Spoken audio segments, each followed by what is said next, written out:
జోగి రమేష్ మీద లేకపోతే నన్ను దాడి చేయడమే కాదు అవసరమైతే మట్టు పెట్టాలన్న ఆలోచన లేకపోతే మీరు ఎందుకు అన్ని వందల మందిని ఆర్గనైజ్డ్ గా పోగు చేసి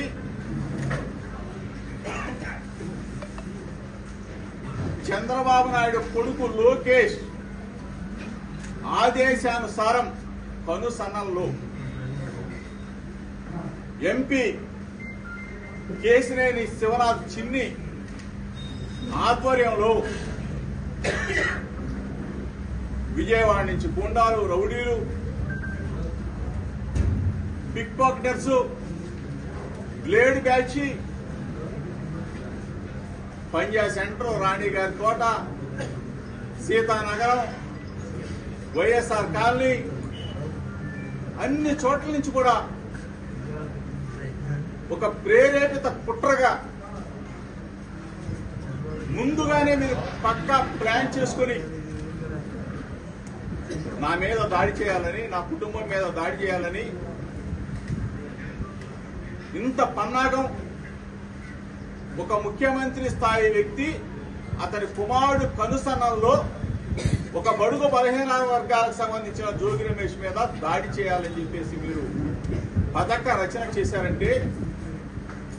ఇంతకన్నా దుర్మార్గం ఇంకోటి ఉందని చెప్పేసి మీడియా మిత్రుల ద్వారా చంద్రబాబు నాయుడు గారిని చంద్రబాబు నాయుడు కొడుకు లోకేష్ అడుగుతాం. ఒక ఫేక్ కేసులో 83 రోజులు నన్ను నా తమ్ముడిని అకారణంగా అన్యాయంగా ఒక ఫేక్ కేసులో అరెస్టు చేసి హింసించి ఒక సామాన్య ఖైదీలాగా నేను 83 రోజులు మీరు చేసిన దుర్మార్గానికి శిక్ష అనుభవిస్తే ఇంకా మీ మనసు సల్లారలేదని అడుగుతాం చంద్రబాబు నాయుడు చంద్రబాబు నాయుడు కొడుకు లోకేష్. మిమ్మల్ని ప్రాధేయపడి పెడుకున్నా నేను ఎక్కడికైనా వస్తాను, అవసరం అనుకుంటే మీ దగ్గరికైనా వస్తాను. జోగి రమేష్ తప్పు చేస్తే ఏ శిక్షకైనా నేను సిద్ధంగా ఉన్నానని చెప్పేసి పదే అడిగితే మీకు భార్య బిడ్డలు ఉన్నారు రమ్మని చెప్పేసి ప్రాధేయపడి అడిగితే రాకపోగా నేను దుర్గా గుడికి వెళ్ళి అమ్మ దుర్గమ్మ సాక్షిగా ప్రమాణం చేస్తే సిబిఐ దర్యాప్తు కోరితే వెంటనే అరెస్ట్ చేసి 83 రోజులు నెల్లూరు జైలు, విజయవాడ జైలు, ఆఖరికి మదనపల్లి జైలు 3 జైలు తిప్పారే. ఇంకా మీకు రాక్షసానందం తీరలేదా చంద్రబాబు నాయుడు గారు లోకేష్? అంటే ఏం తప్పు చేశానని చెప్పేసి మీరు అంటే బలహీన వర్గాల పక్షాన నేను మాట్లాడటం తప్ప, వైఎస్ఆర్ కాంగ్రెస్ పార్టీ జెండా పట్టుకోవడం తప్ప, ప్రజాస్వామ్యంలో మీరు చేసే అరాచకాలని, ప్రభుత్వం చేసే ప్రజా వ్యతిరేక విధానాలని నా గొంతుగా వినిపించడం తప్ప, అది చేస్తే నన్ను నా కుటుంబాన్ని జైల్లో పెడతావా? మొట్టమొదట 2 నెలలకే అకారణంగా అన్యాయంగా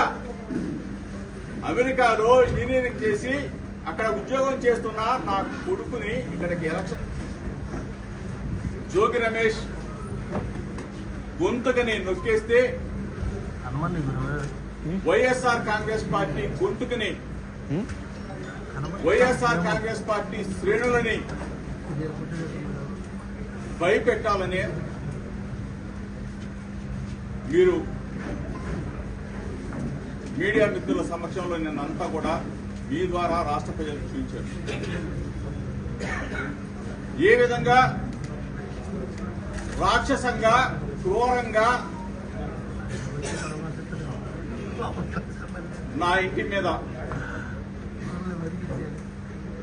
కొన్ని వందల మంది తెలుగుదేశం పార్టీ రౌడీలు, గూండాలు దాడి చేసిన సంఘటనలు మీరు చూశారు.